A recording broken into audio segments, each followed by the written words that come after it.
सभी दोस्तों को मेरा प्यार भरा नमस्कार। मैं Dilip Chaudhary civil war room application पर आप सभी का बहुत बहुत स्वागत करता हूं। दोस्तों, आज हम प्राचीन सभ्यता एवं पुरातात्विक स्थलों से संबंधित प्रश्नों का अध्ययन करने वाले हैं। दोस्तों, सबसे पहला जो इसमें प्रश्न आ रहा है इस टॉपिक में वो है कि निम्नांकित में से किसने 1950-51 में कालीबंगा की पहचान की। और ये प्रश्न 3 परीक्षाओं में पूछा गया था, यानी कि वैसे तो एक ही परीक्षा हुई थी, कॉमन एग्जाम था जो 2011 में हुआ जनरल नॉलेज का। तो ये हिंदी, इंग्लिश और उर्दू इन तीनों के लिए एक ही एग्जाम हुआ था 2011 में, ठीक है। उसमें ये प्रश्न पूछा गया था। तो दोस्तों मैं आपको बता दूं,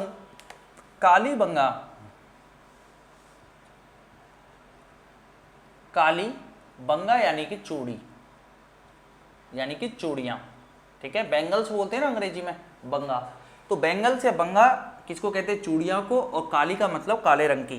तो यानी कि काले रंग की चूड़ियां जहां से प्राप्त हुई वो जगह है कालीबंगा। और दोस्तों ये जगह पड़ती है हनुमानगढ़। राजस्थान के कौन से जिले में पड़ती है? हनुमानगढ़। और हनुमानगढ़ से एक नदी बहती है जिसका नाम है दोस्तों घग्गर। कौन सी नदी है? घग्गर या द्वसद्वती नदी के किनारे यह सभ्यता पनपी थी। और इस सभ्यता को जो सबसे पहले खोजा था उस व्यक्ति का नाम था अमलानंद घोष। और अमलानंद घोष ने इसको सबसे पहले कब खोजा था? 1951 में। कब खोजा था? 1951 में। उसके बाद यहां पर जो व्यापक खुदाई करवाई वो 2 व्यक्ति थे, ब्रजवासी लाल और बालकृष्ण थापर। इन्होंने 1961-62 में यहां पर व्यापक खुदाई करवाई थी। किसने? ब्रजवासी लाल और बालकृष्ण थापर। इनको हम बीबी लाल भी कह देते हैं, शॉर्ट में बीबी लाल, और इनको हम कह देते हैं बीके थापर, ठीक है। बीबी लाल और बीके थापर ने यहाँ पर व्यापक उत्खनन करवाया। लेकिन सबसे पहले जो इसकी खोज की या इसकी जो पहचान की वो किसने की? अमलानंद घोष, 1951। तो अमलानंद घोष को यहाँ पे किस नाम से दिया गया है? ए घोष। ए से अमलानंद और घोष, ठीक है, इस तरह से। तो निम्नांकित में से किसने 1950-51 में कालीबंगा की पहचान की? तो वो व्यक्ति कौन थे? अमलानंद घोष, यानी कि ए घोष। क्लियर है दोस्तों? मॉर्टिमर व्हीलर भी नहीं है, जगपति जोशी भी नहीं है, और ये आर डी बनर्जी ये भी नहीं है, ठीक है। तो ध्यान रखेंगे। तो कालीबंगा जिसका शाब्दिक अर्थ है काले रंग की चूड़ियां, जो हनुमानगढ़ में है, और घग्गर नदी के किनारे या द्वसद्वती नदी के किनारे यह सभ्यता पनपी थी, जो एक कांस्य युगीन सभ्यता भी थी और एक ताम्र युगीन सभ्यता भी थी। और कह सकते हैं कि इसको ये हड़प्पा से पहले की भी सभ्यता थी, पूर्व हड़प्पा कालीन भी थी, प्राक हड़प्पा कालीन कह सकते हैं, और उत्तर हड़प्पा कालीन सभ्यता भी थी, और हड़प्पा कालीन सभ्यता भी थी। तो तीनों के अवशेष यहाँ से मिलते हैं, ठीक है। तो कालीबंगा कहाँ पे है? हनुमानगढ़। क्लियर है दोस्तों? चलिए, तो यहाँ पे देखो व्याख्या में भी नीचे दिया हुआ है, व्याख्या में भी आप पढ़ सकते हैं कि कालीबंगा हनुमानगढ़ जिले में स्थित है। इस स्थल की खोज 1961-62 में बीबी लाल और बीके थापर ने की थी। लेकिन यहाँ प्रश्न क्या कर रहा है? यहाँ प्रश्न है कि कालीबंगा की पहचान किसने की। तो पहचान यानी कि खोज किसने की? तो खोज करने वाला व्यक्ति कौन था दोस्तों? तो उस व्यक्ति का नाम था अमलानंद घोष। चलिए नेक्स्ट देख लेते हैं।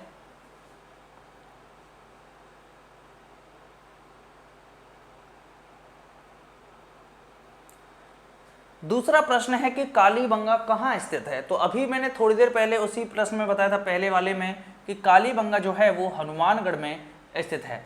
जैसलमेर में तो स्थित है ही नहीं, ठीक है, और बांसवाड़ा में भी नहीं है, और आपके बाड़मेर में भी नहीं है, ध्यान रखेंगे। तो कालीबंगा कहाँ पर है? हनुमानगढ़। पीलीबंगा भी कहाँ पर है? हनुमानगढ़। इसके अलावा हनुमानगढ़ में और कौन कौन से हैं तो वो बता देता हूँ। पीलीबंगा और रंगमहल। ये सभ्यता स्थल कहाँ से प्राप्त हुए हैं? हनुमानगढ़ जिले से मिले हैं, ध्यान रखना, पीलीबंगा और रंगमहल। तीसरा जो प्रश्न है वो कह रहा है कि किस प्राचीन सभ्यता केंद्र को ताम्रवती नाम से भी जाना जाता है।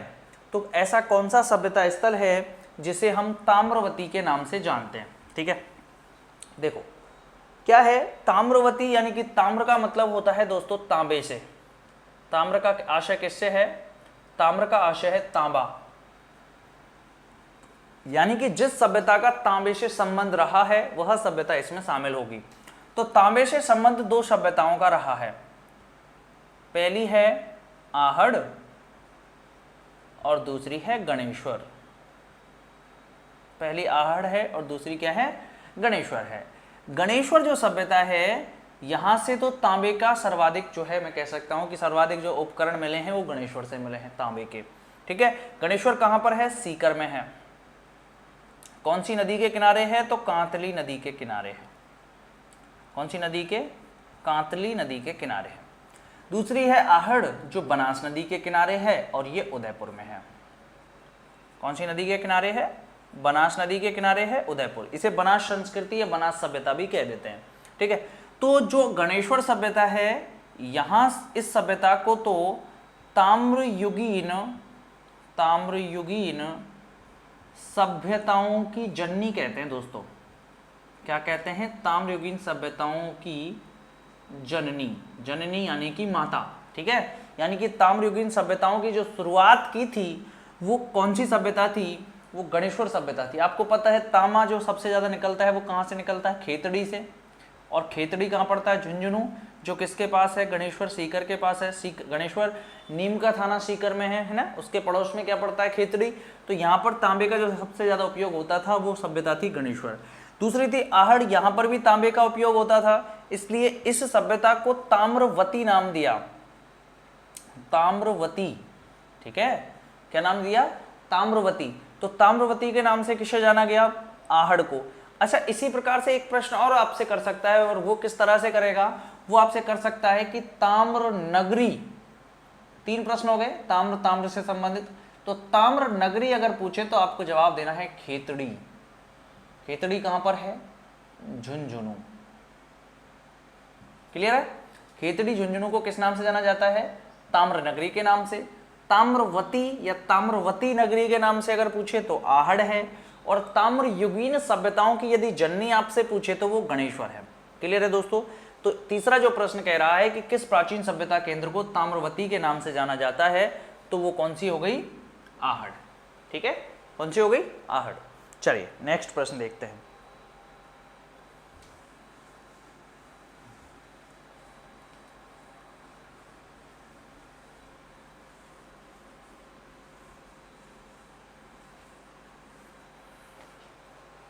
देखें, चौथा प्रश्न है, प्रोफेसर एच.डी. सांकलिया के निर्देशन में जिस सभ्यता का उत्खनन हुआ वह कौन सी है। यानी कि एच.डी. सांकलिया के निर्देशन में ऐसी कौन सी सभ्यता थी जिसका उत्खनन हुआ था। ठीक है, तो ध्यान रखेंगे, कालीबंगा जो सभ्यता थी, पहला है कालीबंगा। तो कालीबंगा सभ्यता मैंने आपको बताया था अमलानंद घोष ने इसको सबसे पहले खोजा था, और उसके बाद यहाँ पर जो उत्खनन करवाया वो बी लाल और बी थापर थे। इसी तरह जो गणेश्वर सभ्यता है इसको जो है आपके आर.सी. अग्रवाल ने की थी, आर.सी. अग्रवाल। इसी तरह जो बैराट सभ्यता है, इस बैराट सभ्यता की जो खोज थी वो दयाराम साहनी ने की थी, लेकिन इसका जो उत्खनन करवाया वो नील रत्न बनर्जी और कैलाश नाथ दीक्षित ने करवाया था। गणेश्वर आर.सी. अग्रवाल ने खोजा था, और ये आपके कालीबंगा एक घोष ने खोजा था, अमलानंद घोष ने खोजा था। तो रही चौथी आहड़। तो आहड़ एक ऐसी सभ्यता थी जिसे किसने खोजा था, एच.डी. सांकलिया ने खोजा था, एच.डी. सांकलिया। लेकिन यहाँ पर जो उत्खनन करवाया गया व्यापक रूप से, वह व्यक्ति कौन थे, तो वो आर.सी. अग्रवाल ही थे। आर.सी. अग्रवाल ने यहाँ पर व्यापक उत्खनन करवाया था। तो जैसे व्याख्या में लिखा हुआ है कि इस स्थल की खोज सर्वप्रथम रतन चंद्र अग्रवाल ने 1954 में की, लेकिन 1961-62 में हसमुख धीरेलाल सांकलिया के नेतृत्व में इस स्थल का उत्खनन करवाया गया। ठीक है, तो यहाँ पर जो व्यापक उत्खनन करवाया गया वो किसके द्वारा करवाया गया, एच.डी. सांकलिया के द्वारा करवाया गया। इसकी जो खोज सबसे पहले जो की थी वो किसने की थी, आर.सी. अग्रवाल ने यहाँ पे की थी। ठीक है, पहले मैंने आपको उल्टा बता दिया था, सॉरी। तो प्रोफेसर एच.डी. सांकलिया के निर्देशन में जिस सभ्यता का उत्खनन हुआ वह कौन सी है, तो वो आहड़ है। ठीक है, इसकी खोज किसने की थी, तो आर.सी. अग्रवाल ने। आर.सी. अग्रवाल का संबंध और किस सभ्यता से है, तो वो कौन सी सभ्यता है, आपके गणेश्वर सभ्यता से भी है। ठीक है दोस्तों, चलिए नेक्स्ट प्रश्न देखते हैं।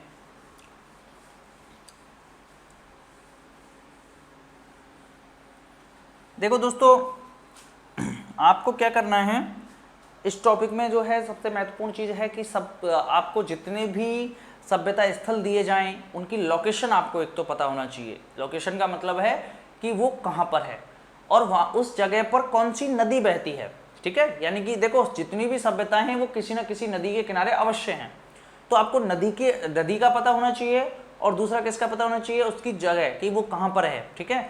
उसके अलावा और आपको क्या आना चाहिए कि उस सभ्यता स्थल का उत्खनन जो है वो किसने करवाया और उसकी खोज किसने की, खोज करने वाला और उत्खनन करने वाला। चौथा जो प्रश्न आ सकता है वो आ सकता है यहाँ से कि वो किस समय काल का है, ठीक है, यानी कि कौन से युग का है, यानी कि ताम्र युग का है, कांस्य युग का है, पाषाण युग का है, ठीक है, वो कौन से सभ्यता जो कौन से समय काल का वो सभ्यता स्थल है, इस तरह से।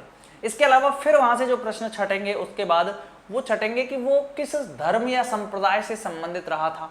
तो अगर वो धर्म संप्रदाय से संबंधित नहीं है तो फिर किस तरह से आ सकता है कि वो जो सभ्यता स्थल है वहां से क्या क्या चीजें मिली थी और क्या क्या चीजें नहीं मिली थी, ठीक है, और उस सभ्यता स्थल के क्या कहीं से व्यापारिक संबंध थे। तो इस तरह के प्रश्न जो है इस टॉपिक से आया करते हैं, जैसे आप यहाँ पे देख ही रहे हो। चलिए नेक्स्ट प्रश्न देखते हैं। पांचवा प्रश्न है कि आहड़ सभ्यता स्थित है। तो मैंने आपको पहले ही बता चुका था आहड़ सभ्यता जो कौन सी नदी के किनारे है, बनास नदी के किनारे, इसलिए इसे बनास संस्कृति या बनास सभ्यता भी कह देते हैं, ठीक है।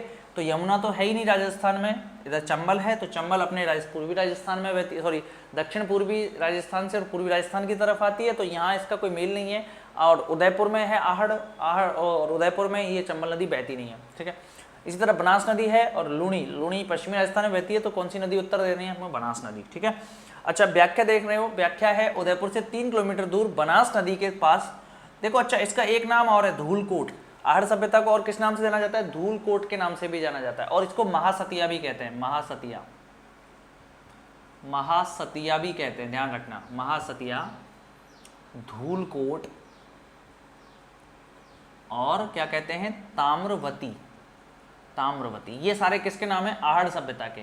अच्छा ध्यान रखना महासतिया क्यों कहते हैं, क्योंकि यहाँ पर जो है पहले क्या करते थे, दाह संस्कार भी किए जाते थे, और इसमें अमर सिंह फर्स्ट ऐसे एकमात्र व्यक्ति हैं जिनका जो है दाह संस्कार यहाँ पे किया गया था, ठीक है।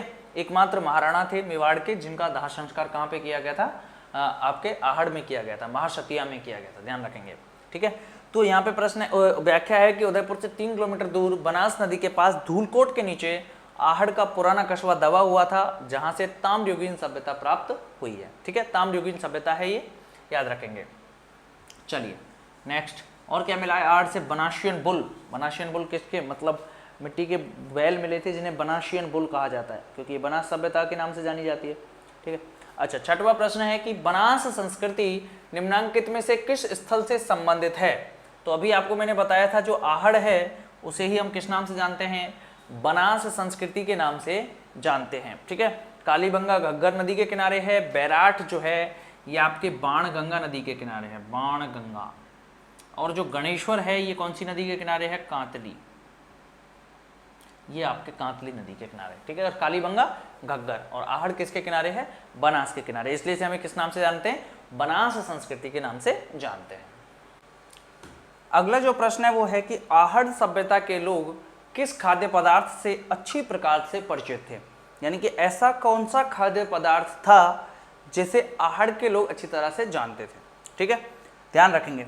तो याद है कि आपको पढ़ा होगा आपने लोथल, ठीक है। तो लोथल से हमें कुछ सभ्यता स्थल से हमें एक तो बाजरा मिला था और एक हमें मिला था आपके क्या है चावल, ठीक है।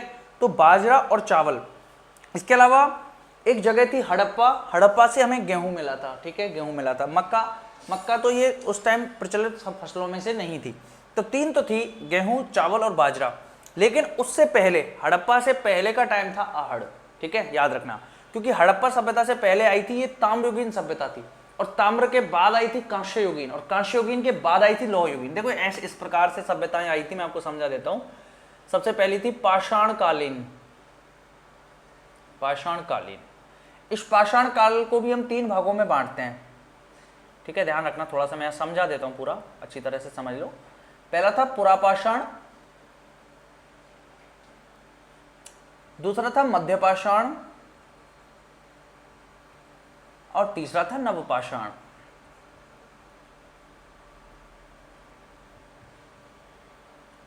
ठीक है, ये जो पुरापाषाण है इसको भी 3 भाग में बांट देते हैं। सबसे पहला है पूर्व पुरापाषाण काल, फिर मध्य पुरापाषाण काल और फिर उच्च पुरापाषाण काल। उच्च या इसे बोल देते हैं उत्तर पुरापाषाण काल। मानव जो जो वर्तमान में जो मानव है यानी कि होमो सेपियंस यानी कि हम जो है वो उत्तर पुरापाषाण काल में विकसित हुए थे, उच्च पुरापाषाण काल में विकसित हुए थे। आज से 40,000 साल पहले जो है होमो सेपियंस नाम का जो मानव था वो उदित हुआ था, ध्यान रखेंगे। एक था मध्यपाषाण काल और एक था नवपाषाण काल। ठीक है, पुरापाषाण काल में मानव गुफा चित्रकारी करता था, बड़े पाषाण उपकरणों का उपयोग किया करता था। ठीक है, और इसके जो मध्यपाषाण काल था इसमें मानव जो था वो आपके छोटे पाषाण उपकरणों का उपयोग करने लगा था। नवपाषाण काल में मानव खेती करने लगा था और खेती में जो प्रयुक्त फसल थी वो सबसे पहली गेहूं थी। ठीक है, और वो कहाँ पे, मेहरगढ़ पाकिस्तान में जो है जो नवपाषाण काल में खेती की गई थी, ध्यान रखेंगे। ठीक है, तो ये तो पाषाण काल हो जाता है। पाषाण काल के बाद जो सबसे पहली धातु जो खोजी गई वो थी तांबा थी, इसलिए जो सभ्यताएं हैं इन्हें हम कहते हैं ताम्रयुगीन सभ्यताएं। ठीक है, कैसी सभ्यताएं, ताम्रयुगीन सभ्यताएं। उसके बाद ताम्रयुगीन सभ्यताओं के बाद जो आई तो तांबे में टिन मिला के कांसा बनाया तो सभ्यता आई कांस्ययुगीन सभ्यता। कांस्ययुगीन के बाद लोहा की खोज हुई तो लौहयुगीन। ठीक है, जो उत्तर वैदिक काल था उसके स्टार्टिंग में और ऋग्वैदिक काल के अंत में लोहे की खोज हुई 1000 ईसा पूर्व, तो लौहयुगीन सभ्यता आ गई। उसके बाद आ गई आपके महाभारत कालीन, महाजनपद कालीन सभ्यता। ठीक है, इस तरह से शुंग कालीन, गुप्त कालीन, फिर उस तरह से सभ्यताएं आएंगी। तो सबसे जो पुरानी आएंगी वो पुरापाषाण कालीन, फिर मध्यपाषाण कालीन, नवपाषाण कालीन। पुरापाषाण कालीन राजस्थान में नहीं मिलती है, राजस्थान में मिलती है मध्यपाषाण कालीन से। पुरापाषाण काल भी 1-2 स्थल हैं, लेकिन मध्यपाषाण कालीन सभ्यता स्थल जो है जहाँ पे पशुपालन होता था वो बागोर राजस्थान में मिला है। ठीक है, बागोर। इसी तरह नवपाषाण काल में जो खेती करने लगा तो इस समय के भी काफी सभ्यता स्थल हमारे यहाँ हैं। ठीक है, ताम्रयुगीन सभ्यताएं, तो उनमें हमें जो प्रमुख सभ्यता है ताम्रयुगीन में वो कौन सी है, आपके आहड़ है, ध्यान रखना, और गणेश्वर। तो गणेश्वर तो ताम्रयुगीन सभ्यताओं की जननी हो जाती है। कांस्ययुगीन सभ्यताओं में कालीबंगा यानी कि जो सिंधु घाटी सभ्यता के समकालीन जो सभ्यताएं थी वो आपके कांस्ययुगीन थी। ठीक है, इस तरह से तो हम जो बात कर रहे थे वो कर रहे थे कि आहड़ सभ्यता के लोग किस खाद्य पदार्थ से अच्छी तरह परिचित थे।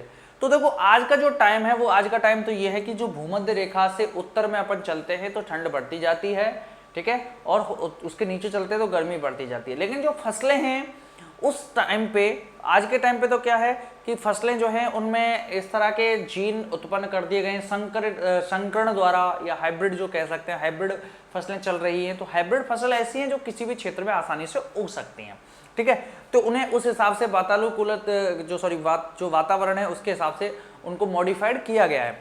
तो आज तो हो जाती है कोई भी फसल कहीं पे। आज गेहूं जो है हम आपके गुजरात में भी कर सकते हैं। ठीक है, इस तरह का हो सकता है। लेकिन उस टाइम पे क्या होता था, जो फसल का नेचर है ना वो उसी जगह पे होती थी। ठीक है, तो जो गेहूं है ये ठंडे एरिया की फसल थी, तो ये तो होती नहीं थी। और जो चावल है ये चावल आपके भूमध्य रेखा के आसपास होता था, और भूमध्य रेखा के आसपास उदयपुर आता है, इसलिए उदयपुर में जो उस समय फसल होती थी वो कौन सी थी, चावल। तो चावल ही एक ऐसी फसल है जिससे आहड़ सभ्यता के लोग जो थे वो अच्छी प्रकार से परिचित हुआ करते थे। ठीक है, तो चावल आपको इसमें जवाब देना है। चलिए दोस्तों, अगला जो है हम प्रश्न देखते हैं।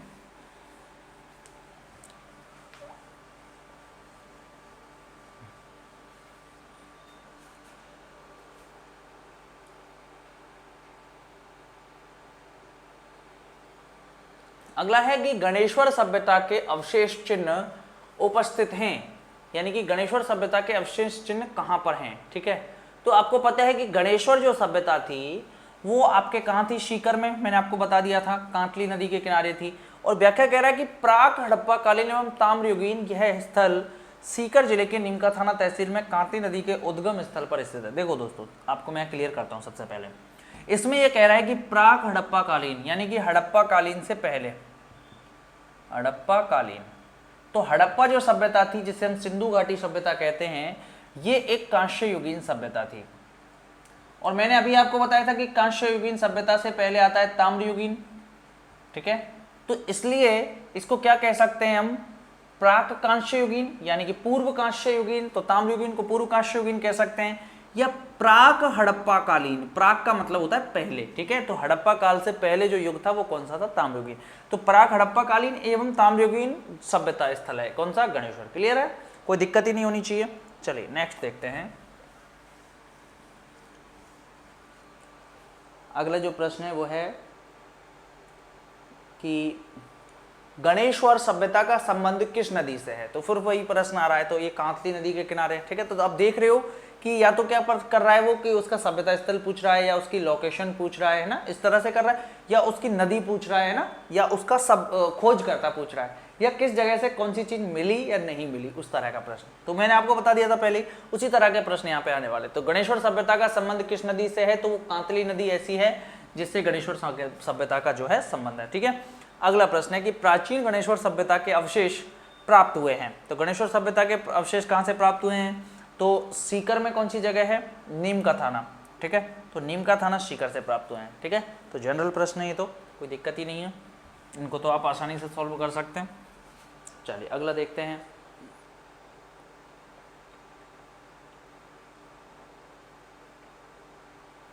देखो अगला है कि बैराट में किस सभ्यता के अवशेष प्राप्त हुए हैं, ठीक है। तो आपको मैंने बताया था कि जो बैराट है, बैराट वह जगह है जहां पांडव भी आए थे अज्ञातवास के दौरान। पांडव समझते हैं आप, 5 पुत्र थे कुंती के, उनको पांडव कहते हैं, पांडु के पुत्र थे। तो ये अज्ञातवास जब था इनका, तो यहाँ पे वो आए थे, अज्ञातवास, ठीक है। तो उस समय पे यहाँ पे पांडव आए थे, तो यानी कि पांडव जो थे वो आपके मत्स्य महाजनपद में आए थे, मत्स्य महाजनपद, उसकी राजधानी हुआ करती थी बैराट। पांडव किसके थे, कुरु महाजनपद के थे, ठीक है। कुरु महाजनपद जो था वहां के राजकुमार थे जिनको अज्ञातवास पे भेजा गया था, तो वो बैराट आए थे, ठीक है। तो यानी कि जो आपके बैराट है ये महाभारत कालीन, या मैं इसको कह सकता हूं महाजनपद कालीन, महाजनपद कालीन या महाभारत कालीन सभ्यता स्थल है, महाभारत कालीन, ठीक है। और महाजनपद काल जो विकसित हुआ दोस्तों, देखो मैं आपको समझाता हूं कि हिस्ट्री में आप 1500 ईसा पूर्व के बाद आप चलते हैं, तो 1500 ईसा पूर्व से 1000 ईसा पूर्व आता है आपके ऋग्वैदिक काल। उसके बाद 1000 से 600 ईसा पूर्व चलते हैं हम, तो ये जो काल है इसे हम कहते हैं उत्तर वैदिक काल, ठीक है, या उत्तर वैदिक काल कहते हैं। 600 ईसा पूर्व के बाद का जो समय है उसे कहते हैं महाजनपद काल, महाजनपद काल कहते हैं, ठीक है। इसी तरह ये चलता है महाजनपद काल आपके 6वीं सदी से और आपके 4वीं सदी तक, 4वीं सदी तक, ठीक है, ये महाजनपद काल है। उस महाजनपद काल के बाद जो 3री सदी से समय शुरू होता है, 3री सदी से, उसे हम किस नाम से जानते हैं, उसे हम जानते हैं मौर्य काल, ठीक है। तो मौर्य काल में एक राजा हुआ जिसका नाम था अशोक, और अशोक ने इस बैराट में एक शिलालेख लगवाया था जिसका नाम है भाब्रू का शिलालेख। कौन सा शिलालेख, भाब्रू का शिलालेख। तो बैराट में जो सभ्यता मिली है वो अशोक के कालीन भी है, और अशोक कौन से वंश का शासक था, मौर्य काल का था, मौर्य शासक था, ठीक है। मौर्य शासक चंद्रगुप्त के बेटे बिंदुसार का बेटा था अशोक, ठीक है, यानी कि चंद्रगुप्त का पोता था। तो मौर्य कालीन भी एक सभ्यता स्थल ये आपके हो जाता है, ठीक है। तो बैराट जो है, ठीक है, यहाँ से आपको किससे महाजनपद कालीन भी आपको जो चीजें प्राप्त हो रही हैं, भारत कालीन भी प्राप्त हो रही हैं, और आपके मौर्य कालीन भी प्राप्त हो रही हैं। इसके साथ साथ हम अकबर तक भी अगर हम आए तो मुगल कालीन भी यहाँ पे ईदगाह मिलती, आपके एक टकसाल मिलती है, और यहाँ पे एक ईदगाह भी है, ठीक है, एक मुगल गार्डन भी है और एक ईदगाह भी है, कहाँ पे, बैराट में, ध्यान रखना, ठीक है। तो ये आपके मुगल कालीन भी है ये जगह, ठीक है। और इस सभ्यता स्थल को जो नष्ट किया था उस शासक का नाम था मिहिरकुल, मिहिरकुल, ठीक है, जो बौद्ध धर्म का शत्रु था, और वो गुप्त काल में उसने आक्रमण किया था, ठीक है। तो गुप्त कालीन भी है ये बैराट, क्लियर। तो मौर्य कालीन, गुप्त कालीन, आपको कह सकता हूं मैं महाभारत कालीन, महाजनपद कालीन, मुगल कालीन सभ्यता स्थल के प्रमाण, सभ्यता के प्रमाण कहां से मिलते हैं, तो वो जगह है बैराट, क्लियर है। तो इसमें सबसे पहला ऑप्शन है वैदिक सभ्यता। तो वैदिक सभ्यता तो इससे पहले की थी, महाजनपद काल से, मैंने आपको बताया था, ठीक है। तो बैराट में से ये तो वैदिक सभ्यता के अवशेष तो नहीं मिले। बनास सभ्यता, तो बनास सभ्यता जो थी वो वैदिक सभ्यता से पहले की सिंधु घाटी सभ्यता थी। वैदिक सभ्यता से ऊपर का जो टाइम था 1500 ईसा पूर्व से ऊपर, यानी कि लगभग आपको कह सकता हूं मैं 2300 से 1750 ईसा पूर्व का जो इससे भी पहला समय था वैदिक काल से, उसका नाम है हड़प्पा काल, ठीक है। और हड़प्पा काल से पहले का जो टाइम है उसे कहते हैं प्राक हड़प्पा काल, और प्राक हड़प्पा काल में बनास सभ्यता थी, ठीक है, तो ये तो हो ही नहीं सकती, ये भी नहीं है, ठीक है। इसी तरह सरस्वती घाटी सभ्यता, तो सरस्वती घाटी सभ्यता सिंधु घाटी सभ्यता को ही कुछ विद्वानों ने सरस्वती घाटी सभ्यता कहा था। उसका कारण था कि सरस्वती और सतलज दो नदियां ऐसी थी जिनके आसपास सबसे ज्यादा सभ्यता स्थल इस सभ्यता के मिले थे, सिंधु घाटी सभ्यता के, इसलिए इसको एक नाम दे दिया गया था सरस्वती घाटी सभ्यता। तो ये भी आपके नहीं हो सकता क्योंकि ये दोनों तो एक ही बात है, सॉरी सरस्वती सभ्यता और सिंधु घाटी सभ्यता तो एक ही बात है। तो इसमें जो सही जवाब होगा वो होगा आपके मौर्यकालीन सभ्यता। तो बेराट से किस सभ्यता के अवशेष मिले हैं? तो मौर्यकालीन, क्योंकि भाब्रू का शिलालेख जो है वो कहां से मिला है? बेराट से मिला है। बीजक की पहाड़ी जो है वो भी मौर्य काल में विकसित हुई थी, जहां पे 24 स्तंभों वाला एक गोल बौद्ध मठ मिला है, ठीक है, 24 स्तंभों वाला गोल बौद्ध मठ कहां से मिला है? बीजक की पहाड़ी, जो कहां है? बेराट में, ठीक है, ये मौर्य काल में ही था, ठीक है। तो अशोक ने यहाँ पे क्या लगवाया था? आपके एक भाब्रू का शिलालेख, यहाँ से एक स्वर्ण मंजूषा भी प्राप्त हुई है जिसमें बुद्ध के अवशेष थे, ठीक है, अस्थि अवशेष थे बुद्ध के, ध्यान रखेंगे। तो बेराट किस समय का हो गया? आपके मौर्यकालीन। अच्छा, व्याख्या क्या कह रही है देख ले, सिंधु घाटी सभ्यता के प्रागैतिहासिक काल के समकालीन बेराट में मौर्यकालीन एवं मध्यकालीन जो है अवशेष प्राप्त हुए हैं, ठीक है। तो मौर्यकालीन भी प्राप्त हुए हैं और आपके मध्यकालीन अवशेष भी प्राप्त हुए हैं, ठीक है। इसके अलावा महाभारत कालीन या महाजनपद कालीन भी आप यहाँ पे जवाब दे सकते हैं। क्लियर है दोस्तों? तो बेराट आपका बिल्कुल क्लियर हो जाना चाहिए। बेराट कहाँ पर है? बेराट आपके जयपुर में है, जिसे हम आधुनिक में वर्तमान में से हम किस नाम से जानते हैं? तो इसका जो वर्तमान में नाम है वो है विराटनगर, विराटनगर। और 1935-36 में डी.आर. साहनी यानी कि दयाराम साहनी ने इस सभ्यता स्थल को सबसे पहले खोजा था, और बाद में नील रत्न बनर्जी और कैलाशनाथ दीक्षित ने यहाँ पर व्यापक रूप से खुदाई करवाई थी। कहाँ पे?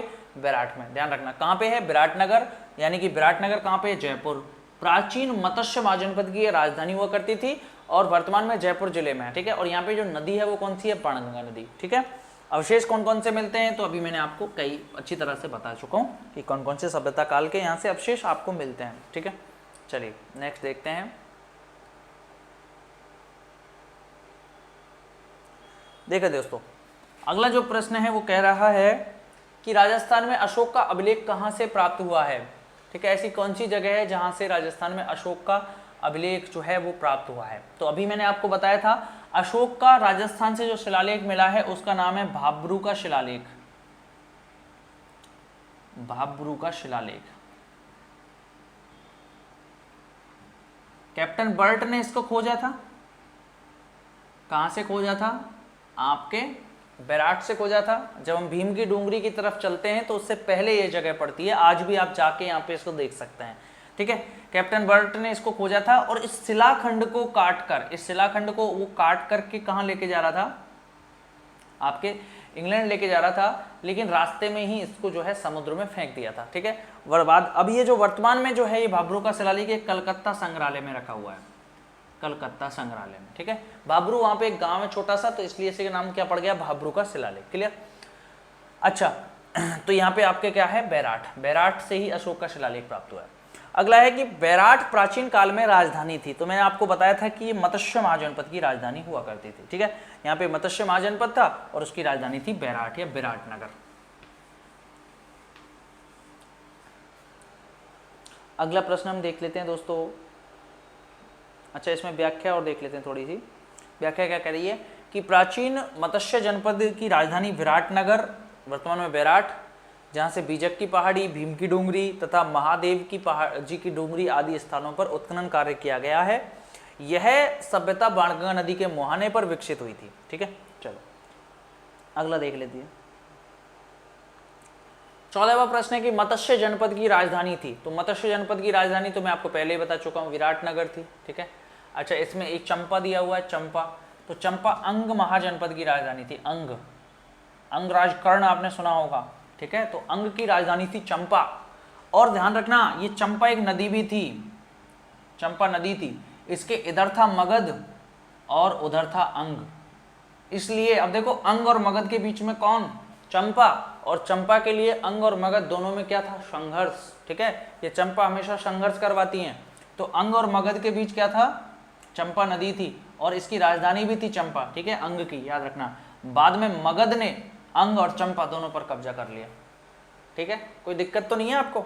चलिए अगला है कि बीजक की पहाड़ी स्थित है। तो मैंने आपको बताया था बीजक की पहाड़ी, भीम की डूंगरी, महादेव जी की डूंगरी। ठीक है, अच्छा देखो यहाँ पे ना भीम की डूंगरी के पास भीम की लात भी है, भीम की लात। ठीक है, भीम की लात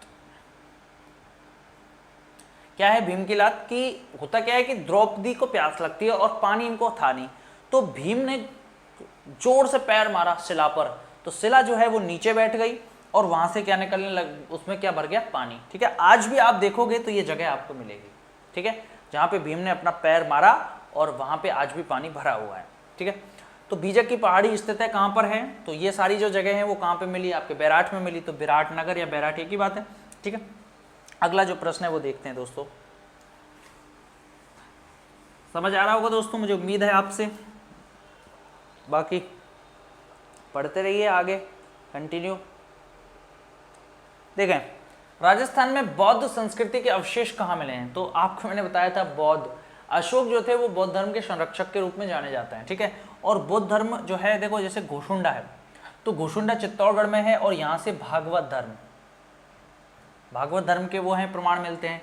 नागदा उदयपुर में है और यहाँ से शैव, और शैव में भी कौन सा? लकुली संप्रदाय है ना, पाशुपत। औशिया जो था यहाँ से जैन संप्रदाय से संबंधित जो चीजें हैं वो मिलती हैं। और बैराठ जो है वो बौद्ध धर्म का बड़ा केंद्र था। मैंने आपको बताया था कि 24 स्तंभों वाला यहाँ पे गोल बौद्ध मठ मिला है। ठीक है, बीजक की पहाड़ी से मैंने आपको बताया था, तो वो बैराठ से मिला है। तो बौद्ध संस्कृति के अवशेष कहाँ से मिलते हैं? तो बैराठ से मिलते हैं। तो व्याख्या है यहाँ पे, प्राचीन काल में विराटनगर नाम से प्रसिद्ध इस स्थल की खुदाई में गोल बौद्ध मंदिर के अवशेष मिले हैं। मृदपात्र व त्रिरत्न व स्वास्तिक अलंकार आदि प्राप्त हुए हैं। ठीक है, और क्या मिला है? बौद्ध के दंत अवशेष, बुद्ध के जो हैं अस्थि अवशेष मिले हैं, जो किसमें मिले थे? स्वर्ण मंजूषा। मंजूषा का मतलब होता है अटैची टाइप। ठीक है, सूटकेस टाइप, उस तरह का था, सोने का, उसमें मिले थे। अगला प्रश्न है कि किस जिले में बालाथल सभ्यता स्थित है? बालाथल, तो ये जो बालाथल है ना दोस्तों, ये उदयपुर में है, उदयपुर। और उदयपुर में कहां पर है ये? बल्लभनगर। आपने सुना होगा राजस्थान में जो भैंस प्रजनन केंद्र है, जहाँ पे सूरती भैंस परियोजना भी चलाई जा रही है। ठीक है, तो वो बल्लभनगर में ही है। और बल्लभनगर के पास वो जगह है नवानिया गांव में, वो तो हालांकि वो बल्लभनगर में पड़ती है। ठीक है, तो बल्लभनगर एक छोटा सा उपखंड है, तहसील है, तो यहाँ पे उदयपुर में पड़ती है बल्लभनगर, तो वहां पे ये बालाथल नामक जो है सभ्यता स्थल जो है वो मिला था। ठीक है, तो यहाँ पे आप इसमें भी पढ़ सकते हैं व्याख्या में कि उदयपुर शहर से लगभग 42 किलोमीटर दक्षिण पूर्व में बल्लभनगर तहसील में इस स्थल से ताम्रपाषाण युगीन सभ्यता के अवशेष जो है वो प्राप्त हुआ है। तो ये जो आपके बालाथल है ना, जहाँ से मतलब बल्लभनगर जो है आपके जहाँ पे उदयपुर में, तो यहाँ पे जो नदी बहती है ना दोस्तों, इस नदी का नाम है आपके बेड़च। ठीक है, फिर ये बेड़च आगे चलती है, आगे चलकर कहाँ पहुँचती है? अकोला चित्तौड़गढ़ में है। ठीक है, वहां पे पहुंचती है। और उसके बाद ये आपके चित्तौड़गढ़ जो है फोर्ट, उसके पास जो है गंभीर नदी जो है इसमें मिल जाती है। उसके बाद फिर आगे चलती हैं मांडलगढ़ होते हुए, और ये किस में गिर जाती हैं? बनास नदी में गिर जाती हैं। ठीक है, तो बालाथल जो है वो सभ्यता स्थल कौन सी नदी के किनारे है? तो वो बेड़च नदी के किनारे, ध्यान रखना। बालाथल कहां पर है? ये उदयपुर में, बल्लभनगर में। ठीक है, तो उदयपुर आपके सही जवाब इसका हो जाएगा।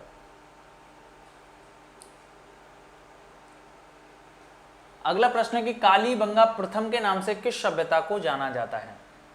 देखो दोस्तों, कालीबंगा प्रथम का मतलब है कि ऐसी कौन सा सभ्यता स्थल है जो कालीबंगा से भी पहले का था। ठीक है, तो उसके हम किस नाम से, उस सभ्यता को, कौन सी सभ्यता है जिसे इस नाम से जाना जाता है? तो दोस्तों, एक सभ्यता थी जो बिल्कुल जहां से उपकरण मिले वो कालीबंगा जैसे ही थे, लेकिन वो कालीबंगा से पहले की थी। अंतर इतना था कि कालीबंगा नगरीय सभ्यता रही और वो जो सभ्यता थी वो एक ग्रामीण सभ्यता रही। ठीक है, एक सभ्यता ऐसी थी जो ग्रामीण थी और कालीबंगा से पहले की थी, और वहां से जो उपकरण मिले वही उपकरण कालीबंगा से मिले। उस सभ्यता को दोस्तों इतिहासकारों ने किस नाम से जाना, किस नाम से पुकारा? कालीबंगा प्रथम के नाम से पुकारा। तो वो कौन सा सभ्यता स्थल था वो मैं आपको क्लियर कर देता हूं। वो था आपके सोथी, और ये सोथी कालीबंगा के पास ही है, यानी कि बीकानेर। बीकानेर में ये सोथी सभ्यता थी, जो एक ग्रामीण सभ्यता थी, कालीबंगा से पहले की सभ्यता थी। इस जैसे उपकरण मिलने के कारण इसे कालीबंगा प्रथम के नाम से जाना गया। किस नाम से जाना गया? कालीबंगा प्रथम के नाम से, ध्यान रखना। 19वां प्रश्न देखें कि राजस्थान के किस जिले में पुरातात्विक बागोर जो कस्बा है वो स्थित है? तो बागोर कहां पे है दोस्तों? आपको पता है बागोर, मैंने आपको बताया था मध्य पाषाण कालीन जगह है, मध्य पाषाण कालीन सभ्यता स्थल है। और यहां से सर्वप्रथम, भारत में सर्वप्रथम पशुपालन के साक्ष्य मिले हैं। पशुपालन, ठीक है। तो सबसे पहले राजस्थान में या भारत में पशुपालन का जो साक्ष्य मिलते हैं वो बागोर से मिलते हैं, या आदमगढ़ मध्य प्रदेश में था, ठीक है, वहां से मिलते हैं। तो ये पुरातात्विक स्थल राजस्थान का सबसे पुराना सभ्यता स्थल है। कौन सा? बागोर, जो कहां पर है? भीलवाड़ा में। कहां पर है दोस्तों? भीलवाड़ा में। कौन सी नदी के किनारे? तो कोठारी नदी के किनारे। ये कोठारी नदी के किनारे, ध्यान रखना। तो कोठारी नदी के किनारे पशुपालन के साक्ष्य वाला मध्य पाषाण काल में पनपा एक सभ्यता स्थल बागोर है, ठीक है। कहां पर है? ये भीलवाड़ा जिले में, ध्यान रखना। चलिए अगला प्रश्न देखते हैं दोस्तों।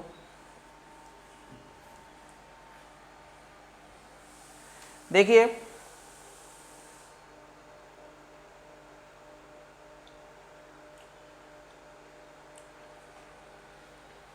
बीसवां प्रश्न है कि वह स्थान जिसे प्राचीन भारत का टाटा नगर कहा जाता है। देखो टाटा नगर क्या है, होता क्या है कि एक नदी है स्वर्ण रेखा नदी, और ये कहां बहती है? आपके झारखंड में। इसके किनारे जमशेदजी टाटा, जेडी टाटा, इन्होंने अपना एक कारखाना शुरू किया, और यहां पर लोहे का काम होता है, लोहे का काम, ठीक है, होता है। ऐसा ही प्राचीन भारत में भी ऐसा एक जगह रही जहां पर लोहे का बड़ा काम होता था, और वो जगह कहीं और नहीं दोस्तों, टोंक जिले में रेड नामक जगह थी, जहां से प्राचीन काल में पूरे एशिया में, और कहीं तो सभ्यताएं उस समय थी नहीं, तो यानी कि पूरे एशिया में सर्वाधिक जो लोहे के जो सिक्के मिले वो किस जगह से मिले? रेड से मिले, ठीक है। ये उस समय मालव जनपद में आया करता था, मालव जनपद, ठीक है, उसमें आया करता था रेड, टोंक, जहां से एशिया में सबसे ज्यादा क्या मिले? लोहे के सिक्के मिले। इसलिए इस रेड को किस नाम से जाना गया? प्राचीन भारत का टाटा नगर, ठीक है। जैसे व्याख्या में है कि प्राचीन भारत का टाटा नगर के नाम से प्रसिद्ध नगर, ठीक है, प्रसिद्ध नगर कहां पे है? निवाई के समीप है। वो कौन सी जगह है? रेड है, निवाई के पास है रेड। निवाई कहां पे? टोंक में, ठीक है, समीप स्थित है। यहां उत्खनन में एशिया का अब तक का सबसे बड़ा सिक्कों का भंडार तथा बड़ी संख्या में प्राचीन मूर्तियां भी मिली हैं, ठीक है। वो कौन सी जगह थी? रेड थी, ध्यान रखना। इसके पास ही पड़ता था नगर, और वो जो नगर नामक स्थल है टोंक में, ये उस समय मालव जनपद की राजधानी हुआ करती थी। नगर जो है ये किसकी राजधानी हुआ करती थी? मालव जनपद की राजधानी हुआ करती थी, और इसका उस समय नाम हुआ करता था मालव नगर। क्या हुआ करता था? मालव नगर, ध्यान रखेंगे।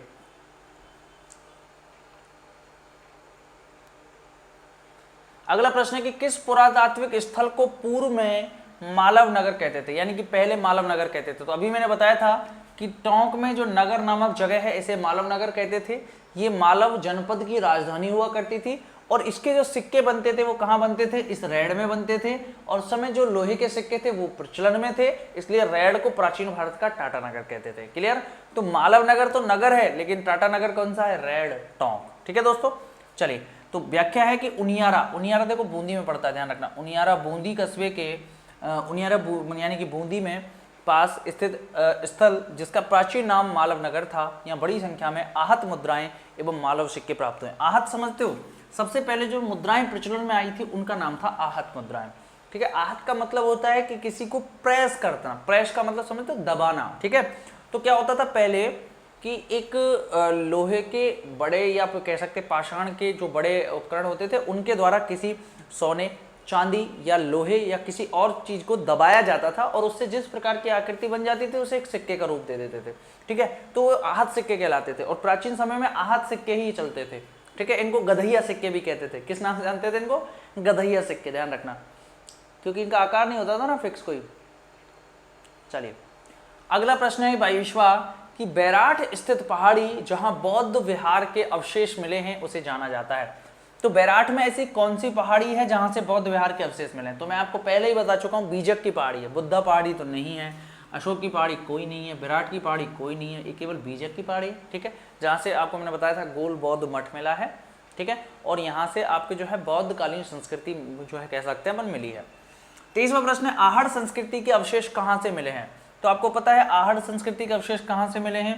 तो ये उदयपुर के पास, ये 3-4 किलोमीटर दूर है। ठीक है, तो आहड़ उदयपुर से मिले हैं। ठीक है, ठीक है, कौन सी नदी है यहाँ पे? जो नदी है वो कौन सी है? आहड़ में बनास, सॉरी बनास नदी के किनारे है, ये बेड़च नदी के किनारे, ये बेड़च नदी पर है। ठीक है, बनास के पास है, बनास की सहायक है बेड़च, इसलिए इसे बनास संस्कृति भी कहते हैं, ध्यान रखना।